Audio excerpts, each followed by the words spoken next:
அண்மை செய்தியை பார்த்து வருகிறோம். திருப்பூர் மாவட்டம் பல்லடத்தில் சிக்னலில் நிற்காமல் அதிவேகமாக சென்ற கண்டெய்னர் லாரி கவிழ்ந்து விபத்துக்குள்ளானதில் தம்பதி பலியாகியிருக்கிறார்கள். அது குறித்தான அண்மை செய்தியை பார்த்து வருகிறோம். விவரங்களோடு இணைக்கிறார் எமது செய்தியாளர் சரவணன். சரவணன், என்ன நடந்தது? விவரங்களை வழங்கலாம். வணக்கம் மேடம். அதாவது திருப்பூர் மாவட்டம் பல்லடம் 4 வழிச்சாலை சந்திப்புல தேசிய நெடுஞ்சாலை, திருச்சியிலிருந்து கோவை செல்லக்கூடிய தேசிய நெடுஞ்சாலையிலே 4 வழிச்சாலை சந்திப்பு. அந்த சந்திப்புல பொள்ளாச்சியிலிருந்து மைசூர் செல்லக்கூடிய, அதாவது பல்லடத்திலிருந்து மங்களம் செல்லக்கூடிய ஒரு சாலையும் 4 வழிச்சாலை செல்லக்கூடிய 4 வழிச்சாலை சந்திப்பு இது.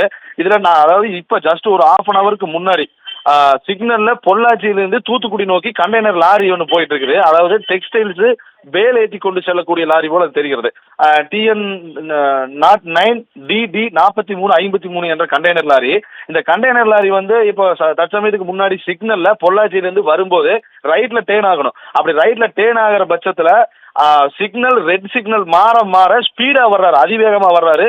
வரும்போது கார் போல கட்டடிச்சு ரைட்ல திருப்புறாரு. ஆனா வண்டி கண்ட்ரோல் இல்ல, அப்படியே கண்டெய்னரோட சேர்ந்து வண்டி அப்படியே விழுகுது.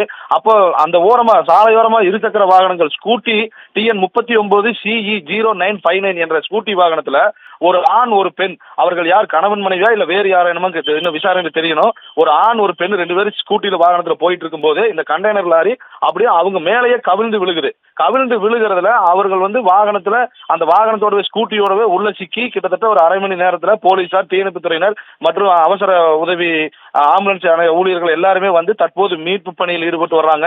மீட்டு பல்லடம் அரசு மருத்துவமனைக்கு பரிசோதனைக்காக அனுமதித்து லாரி மற்றும் இதன் உரிமையாளர் யாரு, இந்த லாரி ஓட்டுநர் வந்து விபத்தை ஏற்படுத்தி தப்பி ஓடியும் விட்டார். அதனைத் தொடர்ந்து இந்த பகுதியில் அதாவது பெருத்த கூட்டம் ஏற்பட்டு சாலை போக்குவரத்து நெரிசலும் அதிகப்படியாக ஒரு மணி நேரத்துக்கு மேலாக தற்போது நிலவும் நிலையும் உள்ளது. இதனைத் தொடர்ந்து போலீசார் வந்து இந்த விபத்து குறித்து விசாரணை மேற்கொண்டு வர்றாங்க மேடம்.